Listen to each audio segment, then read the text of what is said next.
This is a continuation. This is going to be a continuation of the I got molested at 5 and then again at 8 video.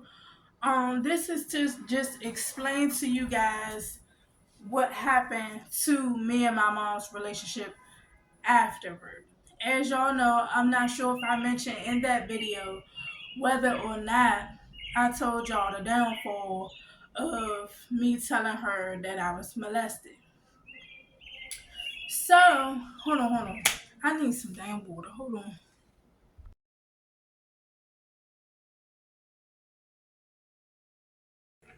So, but as y'all know, or whatever, I'm back. I just went to go get me some water. But as y'all know, at least 2, 3 years ago, excuse me, I told my mother that I was molested and touched as a child by my cousin and what would later on become her ex-husband and my last 3 siblings' father. So me telling her this, the conversation, y'all, it was just so dry. So dry. And I'm like,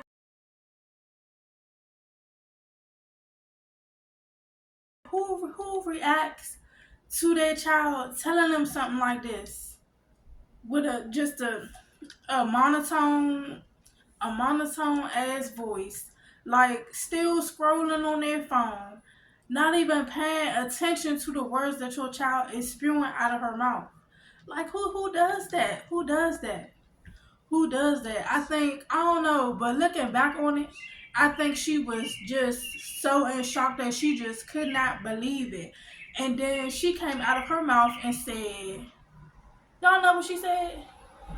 She says, oh, well, if that happened to you, why you just telling me now? Why is it taking you so long to tell me about it if that happened? And I'm like, do you know how long people can suppress their emotions? Do you know how long people can suppress, traumatic events that happen in their life? Like, you've been traumatized yourself. So you really can't sit there and say, oh, my bad, y'all. Let me close this window because somebody got some good go-go playing on. And I'm just rambling on about my mother. Hold on, y'all. As I was saying, somebody got some good go-go playing or whatever. As y'all know, I'm from DC. That's the sound of the city.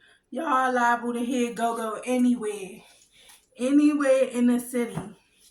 But anyway, yeah, like who does that to their child after they telling them a traumatic event that happened to them in their childhood right under their parents' nose? All right, but we're not even gonna get into that. We really not about to get into that. So, but I don't know, like this situation still gets me uptight, and I'm still battling with myself because of it. And I'm battling with myself on one end. I want to talk to my mother. Like, I want to see her. I want to be around her, because that's my mother. That's who brought me into the world or whatever, even when she was afraid to do so, even when she didn't know, that she was pregnant or whatever, um now looking at it, I feel as though, you only get one mother. Give her a chance, call her, just do something. And I just and then on another hand, it's like, no man, fuck that shit. At the end of the day, you gotta look out for you. You gotta look out for you and what's going on inside you. Like, because at the end of the day, you could tell a motherfucker your trauma all day long. But is they gonna care about it? Is they gonna give you their shoulder to cry on? Like, no.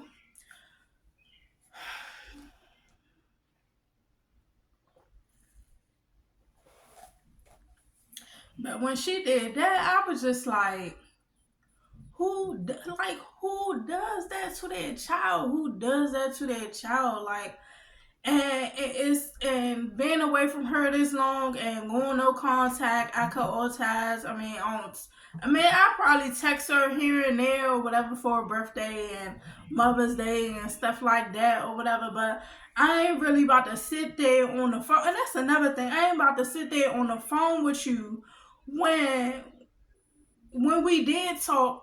It was like it's two distant strangers.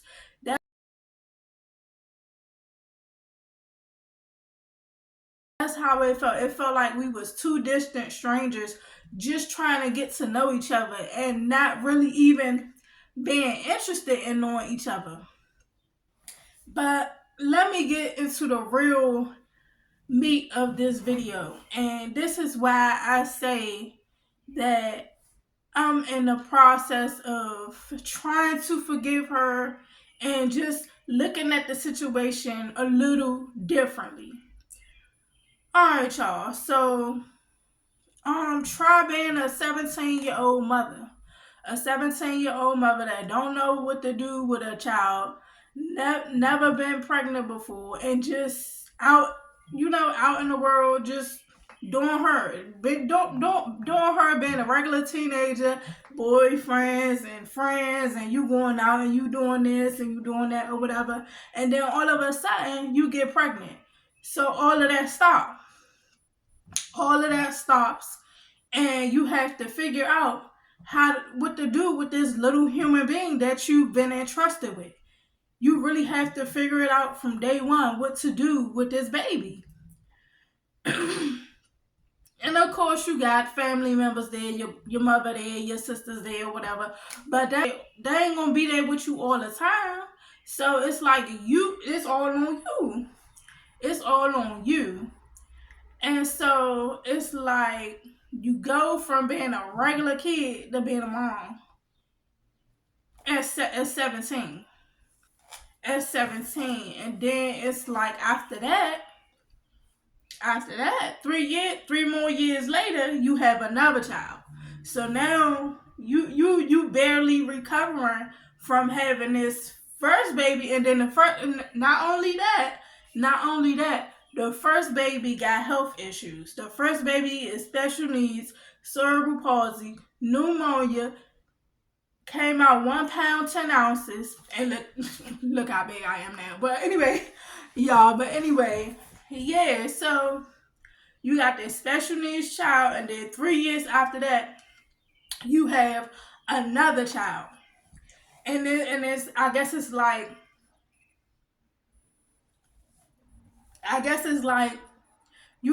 what I'm gonna do with 2 kids. I barely even raised the first one.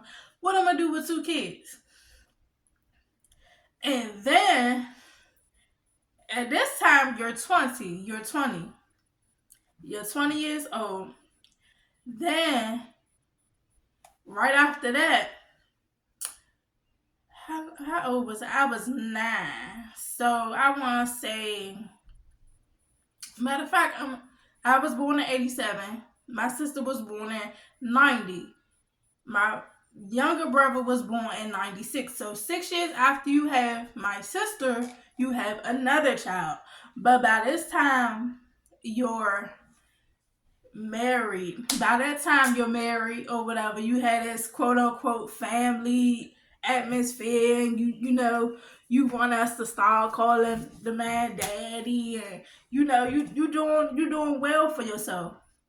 And then 3 years after my brother is born, you have not one but 2 more children. You have twins.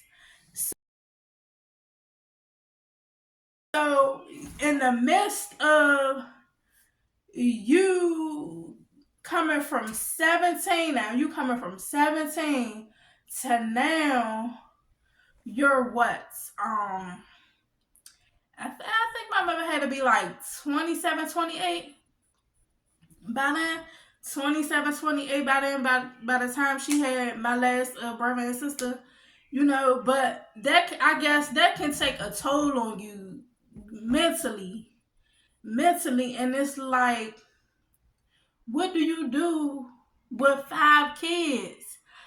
Five, y'all, after you barely knew how to raise the first one. And it's like, through all of this thinking and, and going inward into myself, and I'm constantly doing that. I'm constantly doing that.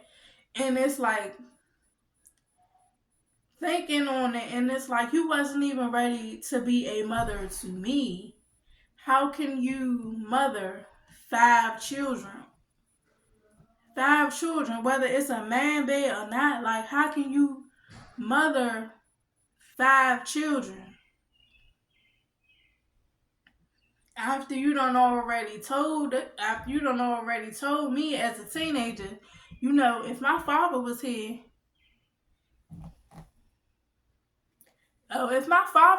none of y'all would be here. I wouldn't have had no kids. So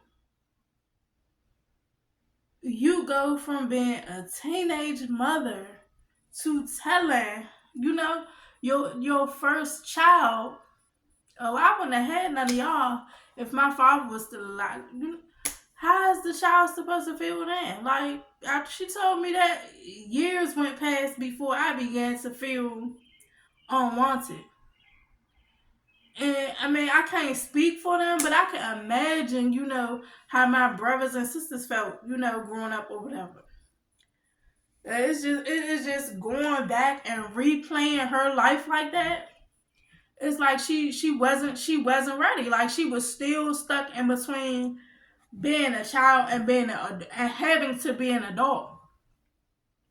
And it's like, once she had my twin brother and sister, she just went all out. Like, it was like a free for all for her. And it was like, at times, we would be in the house by ourselves. We would be just left to our own devices. And me being the oldest, I had to pick up the slack. And she would come, and weekends would go past or whatever. And she'd be like, "Oh, Angel, it's Friday night. You feel like babysitting for me? I give you $20." And back then, in the 90s or whatever, the early 2000s, that was a lot of money to me. Especially not having no job, not having, no money to do stuff with or whatever. So that was, a lot of money. So she ended up saying, yeah, I babysit. But then it began to be all the time occurrence. And this one particular time, my grandmother sat up there and said, "Oh, if you leave these kids in the house by themselves again, I'm gonna call CPS."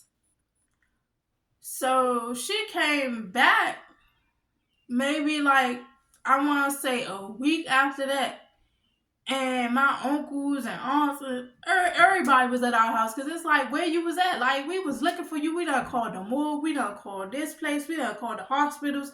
Where you was at? And all you could say was out with your friends partying or whatever. But I kind of get it, because she didn't have no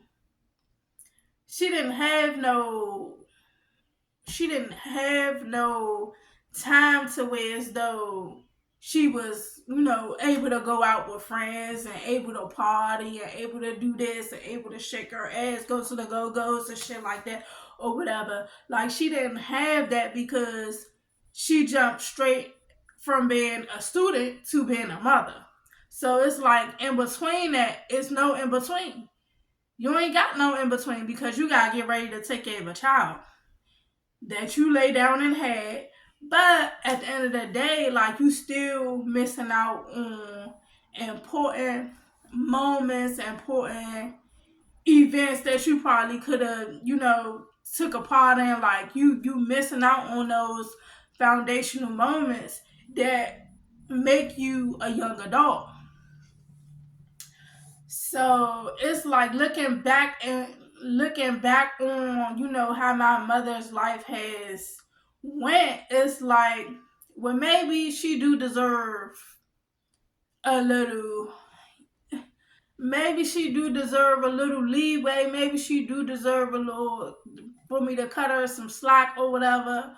But for real, y'all, I'm not in that boat like the way as though I can forgive her, because it's like every time I put myself in that boat to go ahead and roll over there, roll over there, roll over there, and forgive her, she do something wild. Like, I was talking to my uncle, her oldest brother, the other day, and he said, "I told your mother I talked to you. Told your mother I talked to you." She just said, oh, okay, okay," and I'm just like, "Oh, okay, okay." I mean,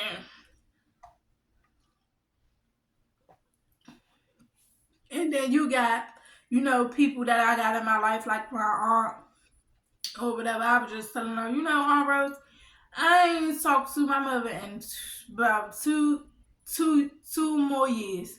And she like, well, you can't. You gotta talk to your mother. You can't do that. You only got one, and I find that to be a toxic statement. Like, family gonna be family, and you can't choose your family, which is true. You can't choose your family or whatever. But it's like, when are we gonna all unlearn these toxic habits? Like, when are we going to say to each other, "Yeah, I treated you fucked up. That was wrong," or "I shouldn't have reacted that way in that particular situation. I should have been there for you in that particular situation." Like, when are we going to unlearn toxic habits and relearn healthy habits? Like, it's really time for that to go on. And I feel like a lot of families struggle with that. A lot of families struggle with staying in toxicity because they're family. And frankly, I don't want to do that with my mother. So at the end of the day, I'd rather just wait until I'm ready to talk to her and talk to her. But right now, it just ain't the time. It really ain't the time. I really gotta really heal and do some inner work myself before I even go to forgive her, because I feel like if I do it now and if I do it at others' pace and not my own pace, then I'm going to end up saying some stuff or doing some stuff that I'm going to regret later on or feel bad about later on. And I can't do that. I really can't do that. And if I'm really going to, hold on, if I'm really going to if I'm really going to forgive her, like I say I want to forgive her, then I at least want to go into it with a. I at least want to go into it with like a grateful attitude, just grateful for the time that we sharing at that moment. I at least want to be, just you know, not humble, just um the word, every time I get on this fucking camera, I don't know what it is. Every time I get on this camera, young, oh my god, I at least want to go into it with positive vibes. Let's put it like that. I at least want to go into it with positive vibes, and I want it to be, something that we both can remember, and something that we ain't gonna look back on and be like, damn, that was fucked up. That shit happened like that. Like, I ain't mean for it to go that way, and stuff like that. Like, I really want that conversation or that moment that we have to be magical. Cause I can't tell you. I can't look back in my childhood. I can't tell you how many magical moments me and my mother shared, because it wasn't that many. It really was not that many.